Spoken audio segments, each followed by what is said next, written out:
So welcome back to the second introductory lecture on proof techniques. In this fourth segment, we're not going to introduce any new technique.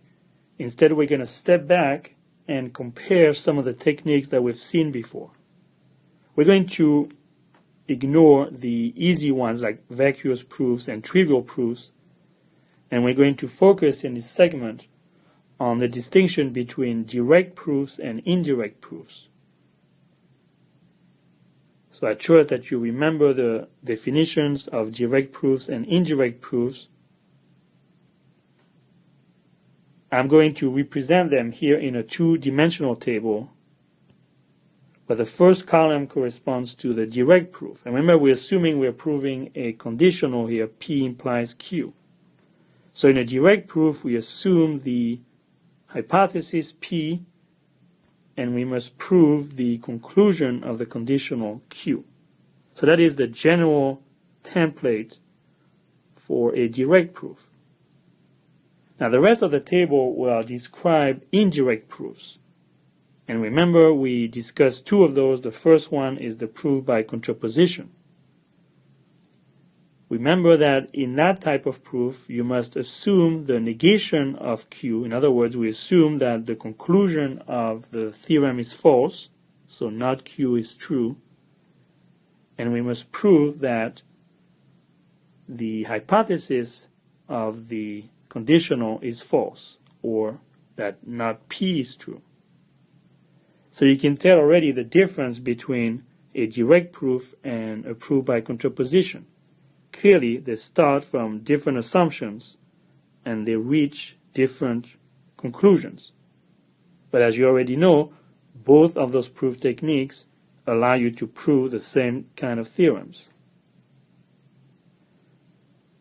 Finally, let's fill up the last column in the table, the second type of indirect proof we have talked about so far, called proof by contradiction.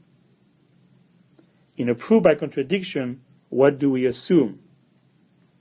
Well, we assume that the theorem is false. In other words, we assume that for the conditional, the only way to be false is that P is true and Q is false.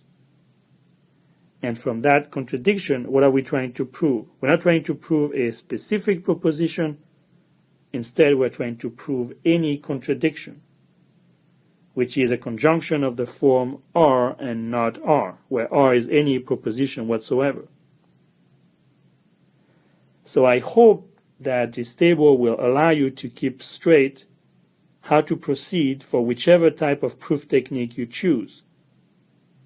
They all use different starting points, and they all reach different conclusions. So whichever proof technique you use, make sure you use it properly and you apply it whenever you want to prove a conditional. Now let me make two observations concerning these three proof techniques. The first observation has to do with their names. The reason this proof technique is called a direct proof is because it's the only one of those proof techniques that operates in the direction of the arrow. In other words, it assumes that P is true and infers that Q is true. That's the most direct way to prove the conditional. In fact, it uses the definition of the conditional, which is whenever P is true, then Q must be true. That is the reason why this proof technique is called the direct proof technique. The other two proof techniques, by contrast, are indirect. In fact, the proof by contraposition goes against the arrow by assuming something about Q and inferring something about P. And the proof by contradiction is maybe even more indirect because it assumes something about both P and Q, and then it infers something that has nothing to do with the conditional whatsoever, namely any contradiction of this form. My second observation is the strategy to choose which proof technique to apply in a particular case. Well, it's probably the case that there is no algorithm to uniquely determine which proof technique you should use. So the rule of thumb instead is to pick the proof technique that makes the proof easier. My particular preference is to always try a direct proof first, and if that doesn't pan out, then to try a proof by contraposition. And if I can't make that work out either, then consider a proof by contradiction. Whichever proof technique you use, though, make sure that you apply it correctly. Because if a proof is wrong, it doesn't matter if it's an indirect proof or a direct proof. You're in big trouble. And the other key is, if there is a one-page proof and you end up with a two-page proof, it's probably because you didn't pick the best or the most appropriate proof technique. So before you dive into the writing of a proof, make sure you analyze the theorem as deeply as you can and try to think a little bit ahead in terms of which of these proof techniques is going to be the most elegant and the easiest to complete the proof.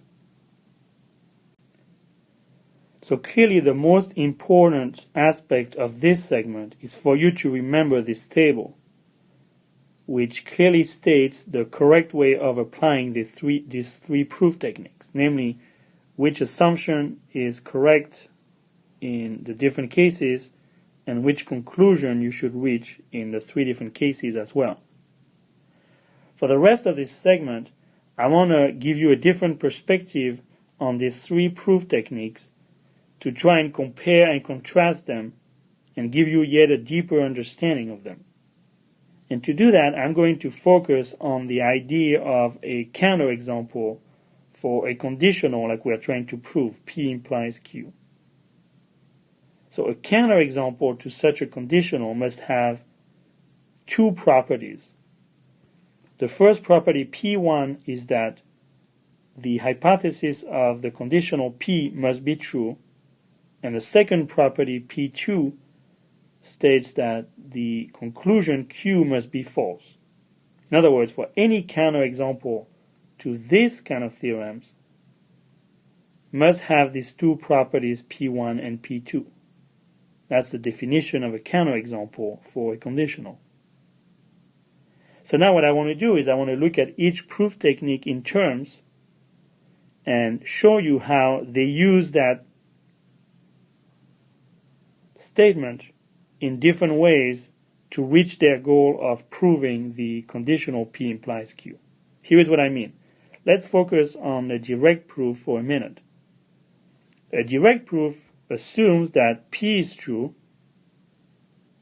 therefore it assumes P1, and then it proves that Q must be true. In other words, that P2 is false.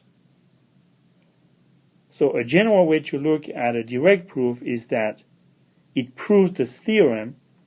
In other words, it shows that no counterexample to the theorem can exist by proving that it's impossible for P2 to hold at the same time as P1.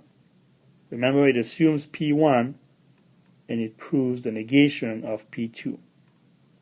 So that's the way a direct proof works, which is different from the two other proof techniques. For example, a proof by contraposition assumes that Q is false, in other words, P2 is true, and proves that P is false. In other words, P1 is false. So the way a proof by contraposition proves that the conditional P implies Q holds is by showing that no counterexample is possible, and the way it does that is by proving that P1 cannot hold when P2 holds, which is the opposite of the direct proof. That's why one is called direct and the other one is called indirect. So to summarize our discussion so far, we established that the only way you can have a counterexample to a conditional would be for both properties P1 and P2 to be true. And the way a direct proof works is to show that no counterexample can possibly exist because whenever P1 holds, it's impossible for P2 to hold. Whereas a proof by contraposition also proves that no counterexample exists But it does it by showing that whenever P2 holds, it's impossible for P1 to hold at the same time. And in contrast, the proof by contradiction also shows that there cannot be any counterexample to the conditional. But the way it does it is by assuming that if both P1 and P2 hold at the same time, then you can derive a contradiction. And so these are three different ways of using the definition of the properties of a counterexample to achieve the goal of proving that there cannot be a counterexample, and therefore that the original conditional holds.